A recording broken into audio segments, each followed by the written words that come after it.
The defenders of Bakhmut are holding back the Russian army's offensive with incredible effort, but there is more and more talk about whether the Ukrainian army will have to retreat. In recent days, the Russians have been actively touting their successes in the hottest spot of the war.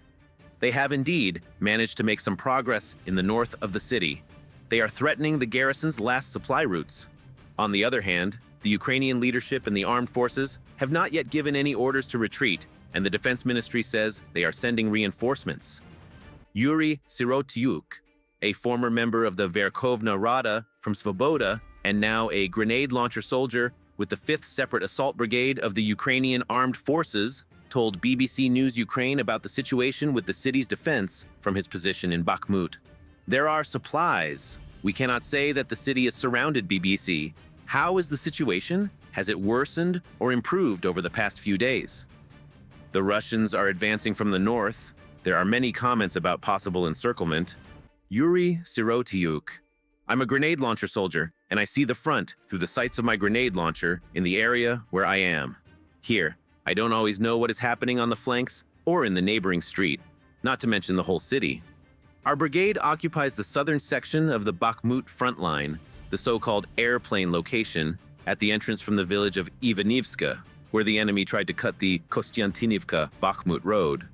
The enemy has been advancing in our direction for the last few weeks and has gained a serious lead.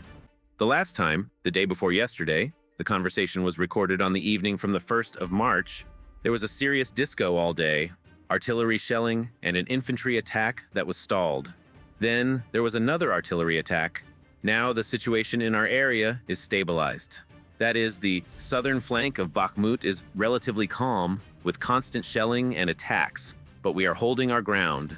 For a week now, we have been frightened that they will come out to the airplane and cut the road, but they have not taken anything except for a few dachas, a ravine in the forest, and a cemetery located on the outskirts of the city. I know that the situation is more complicated in the east of the city, across the Bakhmutka River. There are urban battles. The enemy is trying to approach the river. The situation is not easy in the northern part of the front line, where the enemy captured Soledar and Paraskoviyivka earlier. The enemy is really pushing from there. The last asphalt road to Kromove and Chasiv Yar, which until recently was the main one for the supply of ammunition and rotation of personnel, is already under enemy fire. However, the road is hidden behind a hill, so even though it is damaged by hail and artillery, it is still possible to transport. Therefore, it is impossible to say that the city cannot be reached and the city is surrounded. The situation is complicated. Bullets are flying from 3 sides. You don't always understand what is happening, but the situation is working. No more difficult than it was in the last months of the war. BBC, so it's still possible to stay in the city and there are still supplies. YS, according to my subjective assessment, it is possible to stay in Bakhmut. We are working calmly. Another problem is that we are currently experiencing a shortage of ammunition and a hunger for shells, and this is affecting the infantry. With such a density of fire and proximity to the enemy, there are wounded and contused. The weather has led to a lot of sick people. Some kind of virus is going around. But I think that the enemy, who is advancing in the mud, and now the mud is incredible, feels much worse. BBC, who does the swamp play more into the hands of? YS. For us, of course, we have equipped our positions well in the city. The heaters warm our feet, we can feel normal.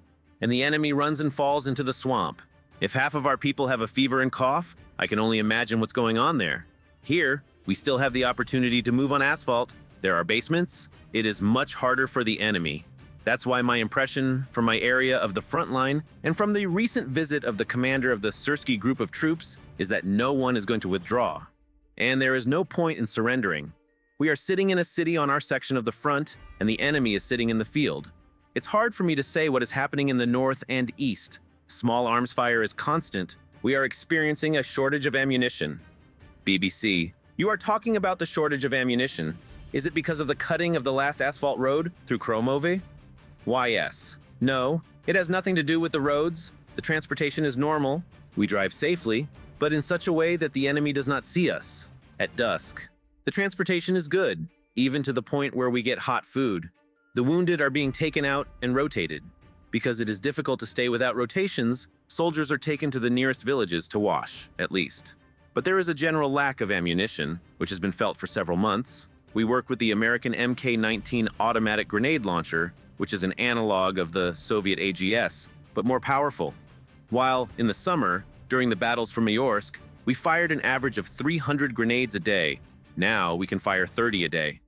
We save every grenade. The use of our grenade launchers allows us to cut off the enemy from the front lines and create a shaft of fire. If we could work all the time, we could cover the entire front line within 1.5 kilometers, and no one would raise their heads. You see, even for a mortar, we are given only 5 mines per day. We hear that there is a battle going on. There is a need for fire support, but we cannot do it because we are saving ammunition. It's ridiculous that Prigozhin is complaining about something with ammunition, having a 5-to-1 advantage in artillery. BBC, is this the ratio of your artillery now? YS, yes, in their favor. The ammunition for Soviet-style weapons has long since run out, and now there is a crisis with Western-style ammunition in artillery shells, grenades, and so on. There are no such problems with small arms. Machine guns and everything else works. Everything for close combat is available. But close combat is a big threat to infantry. When artillery and mortars work well, the enemy has no chance. It is because of the hunger for shells that the enemy can push our positions. And it has nothing to do with the entrances. BBC, how do you explain this? Where does the shell hunger come from? YS, I think that the amount of ammunition is not replenished by our partners, or there are problems with the logistics. Because in the summer, we had an unlimited supply. But I claim that the rumors about cutting all the roads and encircling us are the enemy's fantasies. BBC, Deputy Minister of Defense Hanna Maliar says that powerful reinforcements are being sent to Bakhmut. Do you see it? YS, there is another problem with reinforcements. We faced it in the battles in the cities and in difficult areas of the front. When there are many different units, it is not the number that matters, but the motivation. What matters is the presence of units that are ready to hold a small arms battle and not retreat. The philosophy of our unit is that if we lose a position, an observation post, we have to recapture it. That's why in the south, where the situation was difficult a month ago and the Kostiantynivka-Bakhmut road was the first to come under fire, everything has now settled down. We have paratroopers and Azov soldiers standing by us. The situation has been leveled, and we feel comfortable. There is a difficulty when new units come to these places, and then there is a lack of coordination. This becomes the biggest problem. Then, the slightest panic creates movement and retreat, because when you are standing firm and the neighboring unit retreats, you have to retreat too to level the line. It is better to sit in the city and defend it than to sit in the field and mud. BBC, you are talking about constant close combat. Who are the Russians' main forces on the other side? Is it the regular army, the mobilized, or are there fewer Wagnerians? YS, I rarely have a chance to talk to them. In Soledar and in the north of Bakhmut, there were mostly Wagnerites. We saw it in the interceptions and stupid tactics. When a herd or horde is running at you in the open, across a field 500 meters away. They run, we see that they have no chance at all. We mow them down with machine guns and grenade launchers. We realized that these were prisoners who were being driven to slaughter to reveal our firing positions. We were mowing them down. It was an abnormal war, like in a shooting range, and only then came the experts who worked competently. Now, in the south, we see that the wrong people are here. As we can see, the Russian armed forces and mobilized soldiers are coming from our southern direction.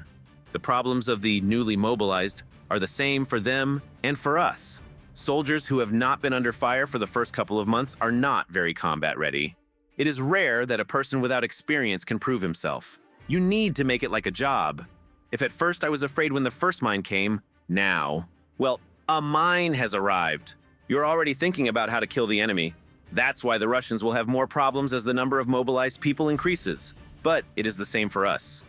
BBC, is it still possible to hold Bakhmut? Isn't it better to withdraw and save human resources? YS, if I'm a soldier and start thinking like a general, it will be a mess. The strategic decision to hold or not to hold Bakhmut should be made by the leadership. For me, I understand that it is better to sit in the city and defend it than to sit in the field and swamp.